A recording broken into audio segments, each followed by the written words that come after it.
जय माता दी। आज नवरात्रि के पहले दिन आइए सुनते हैं दुर्गा सप्तशती का पहला अध्याय। महर्षि ऋषि का राजा सूरत और समाधि को देवी की महिमा बताना। महर्षि मार्कंडे बोले, सूर्य के पुत्र सावर्णी की उत्पत्ति की कथा विस्तार पूर्वक कहता हूँ, सुनो। सावर्णी महामाया की कृपा से जिस प्रकार मनवंतर के स्वामी हुए, उसका भी हाल सुनो। पहले स्वारोचिस नामक राज्य था। वह प्रजा को अपने पुत्र के समान मानते थे, तो भी कोलाधिवंशी राजा उनके शत्रु बन गए। दुष्टों को दंड देने वाले राजा सूरत की उनके साथ लड़ाई हुई। कुलाविध्वंसियों के संख्या में कम होने पर भी राजा सूरत युद्ध में उनसे हार गए। तब वह अपने नगर में आ गए। केवल अपने देश का राज्य ही उनके पास रह गया और वह उसी देश के राजा होकर राज्य करने लगे।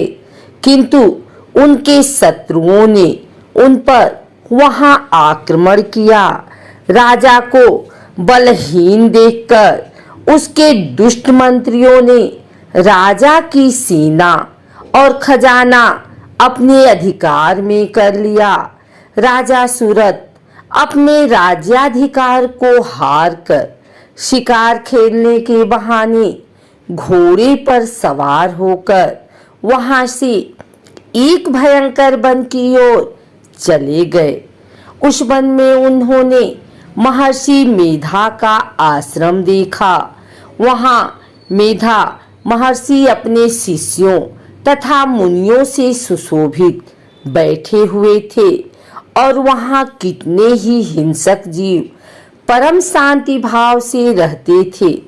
राजा सूरत ने महर्षि मेधा को प्रणाम किया और महर्षि ने भी उनका उचित सत्कार किया। राजा सूरत महर्षि के आश्रम में कुछ समय तक ठहरे। अपने नगर की ममता के आकर्षण से राजा अपने मन में सोचने लगे, पूर्व काल में पूर्वजों ने जिस नगर का पालन किया था, वह आज मेरे हाथ से निकल गया। मेरे दुष्ट एवं दुरात्मा मंत्री मेरे नगर की अब धर्म से रक्षा कर रहे होंगे या नहीं। मेरा प्रधान हाथी, जो कि सदा मद की वर्षा करने वाला और सूरवीर था, मेरे बैरियों के वश में होकर न जाने क्या दुख भोग रहा होगा।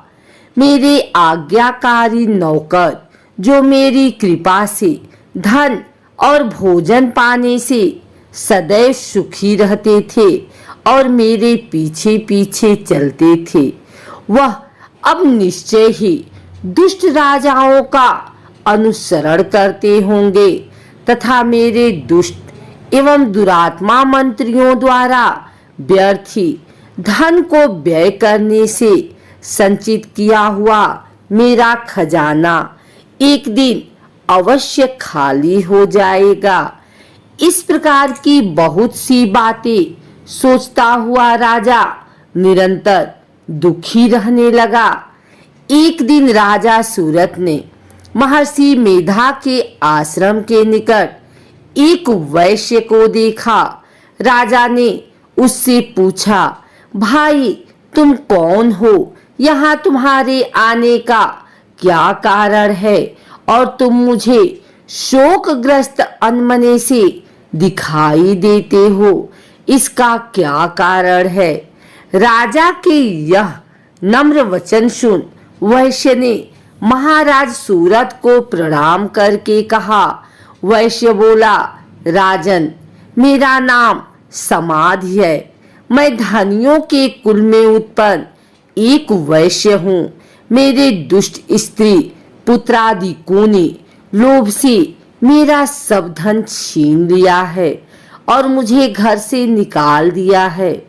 मैं इस तरह से दुखी होकर इस वन में चला आया हूँ और यहाँ रहता हुआ मैं इस बात को भी नहीं जानता कि अब घर में इस समय सब कुशल हैं या नहीं।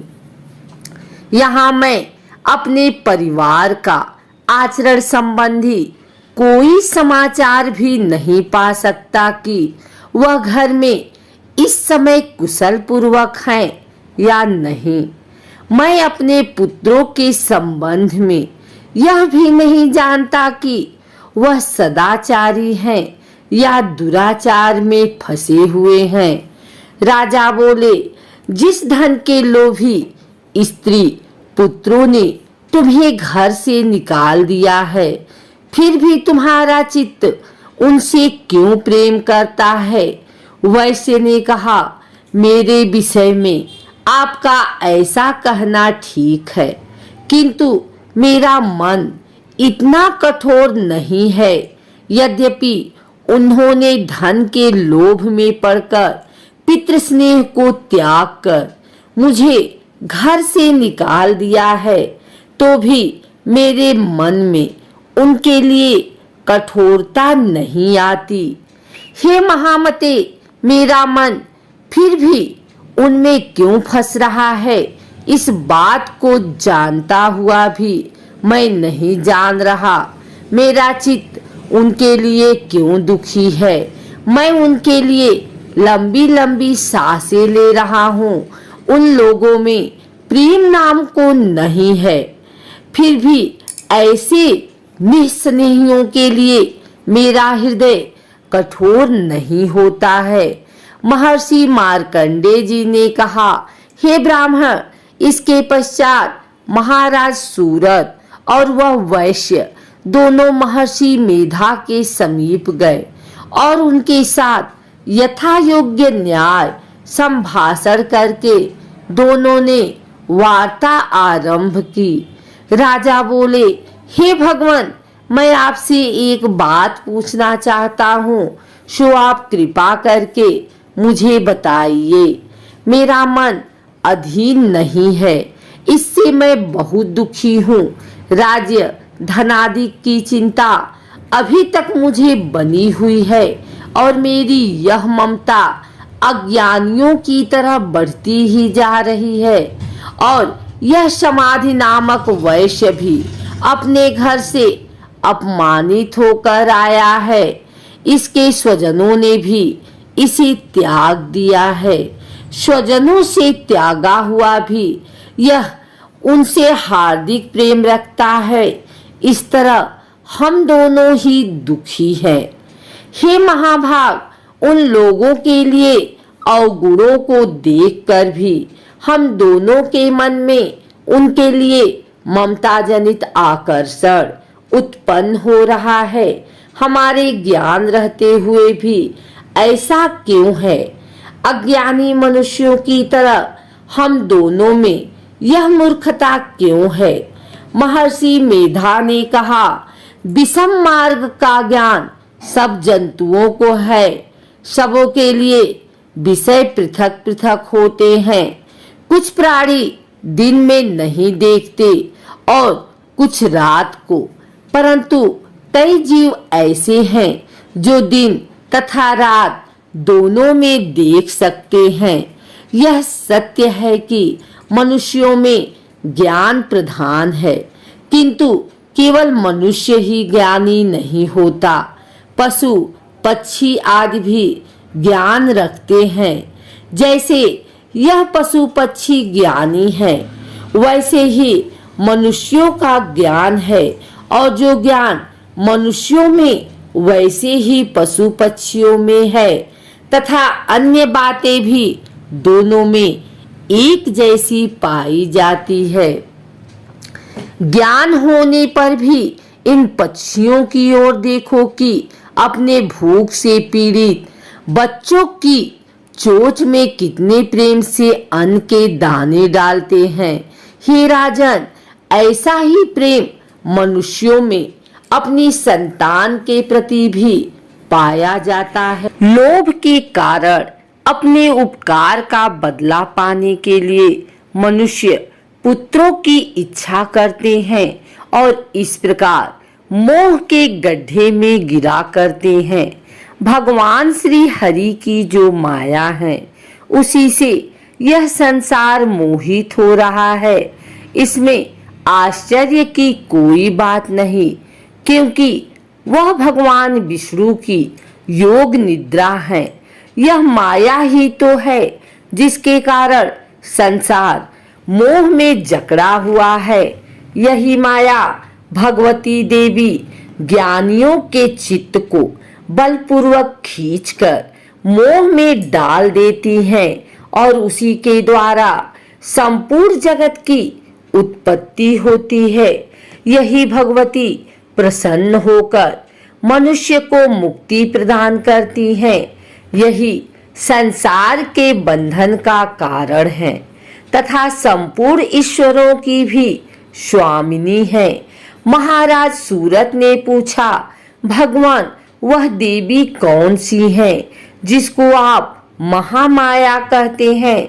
हे ब्राह्मण, वह कैसे उत्पन्न हुई और उसका कार्य क्या है? उसके चरित्र कौन कौन से हैं? प्रभु, उसका जैसा प्रभाव हो, जैसा स्वरूप हो, वह सभी कृपा कर मुझसे कहिए, मैं आपसे सुनना चाहता हूँ। महर्षि मेधा बोले, वह देवी तो नित्य स्वरूपा है, उसके द्वारा यह संसार रचा गया है।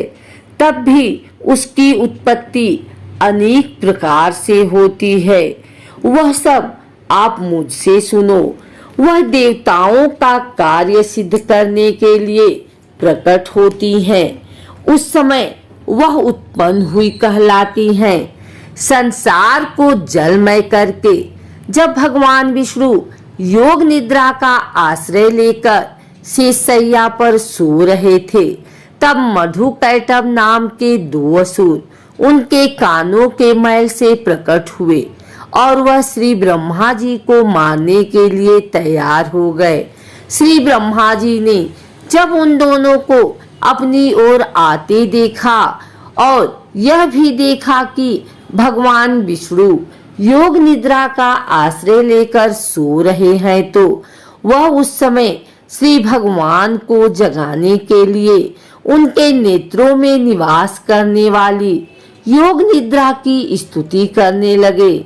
श्री ब्रह्मा जी ने कहा, हे देवी, तुम ही स्वाहा, तुम ही स्वधा और तुम ही वसटकार हो। स्वर भी तुम्हारा ही स्वरूप है। तुम ही जीवन देने वाली सुधा हो। नित्य अक्षर प्रणव में अकार, उकार, मकार, इन तीनों में माताओं के रूप में तुम ही स्थित हो। इनके अतिरिक्त जो बिंदपत अर्धमात्रा है, जिसका कि विशेष रूप से उच्चारण नहीं किया जाता है, हे देवी, वह भी तुम ही हो। हे देवी, संध्या, सावित्री तथा परम जननी तुम ही हो। तुम इस विद को धारण करने वाली हो। तुमने ही इस जगत की रचना की है और तुम ही इस जगत का पालन करने वाली हो। तुम ही कल्प के अंत में सबको भक्षण करने वाली हो। हे देवी, जगत की उत्पत्ति के समय तुम सृष्टि रूपा होती हो, पालन काल में स्थित रूपा हो और कल्प के अंत में संहार रूप धारण कर लेती हो। तुम ही महाविद्या, महामाया, महामेधा, महारात्रि और मोहरात्रि हो। श्री ईश्वरी और बोध स्वरूपा बुद्धि भी तुम ही हो। लज्जा, पुष्टि, तुष्टि, शांति और क्षमा भी तुम ही हो। तुम खड्ग धारणी, शूल धारणी, घोर स्वरूपा तथा गदा, चक्र, शंख और धनुष को धारण करने वाली हो। बाण, भुसुंडी और परिघ, यह भी तुम्हारे ही अस्त्र हैं। तुम सौम्य और सौम्यतर हो। यही नहीं बल्कि जितनी भी सौम्य तथा सुंदर वस्तुएं इस संसार में हैं, उन सब से बढ़कर सुंदर तुम हो, पर और अपर सबसे पर रहने वाली सुंदर तुम ही हो। हे सर्वस्वरूपे देवी, जो भी पदार्थ है और उनमें जो शक्ति है वह तुम ही हो। ऐसी अवस्था में भला तुम्हारी स्तुति कौन कर सकता है।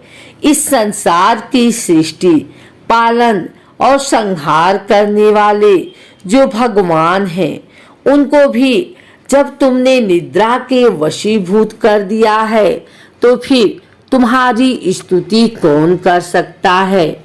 मुझे भगवान विष्णु तथा भगवान शंकर को शरीर धारण कराने वाली तुम ही हो। तुम्हारा स्तुति करने की शक्ति किसमें है। हे देवी, तुम तो अपने इन उदार प्रभावों के कारण ही प्रशंसनीय हो। मधु और कैटभ जो भयंकर असुर हैं, इन्हें मोह में डाल दो और श्री हरि भगवान विष्णु को भी जल्दी जगा दो और उनमें इनको मार डालने की बुद्धि भी उत्पन्न कर दो।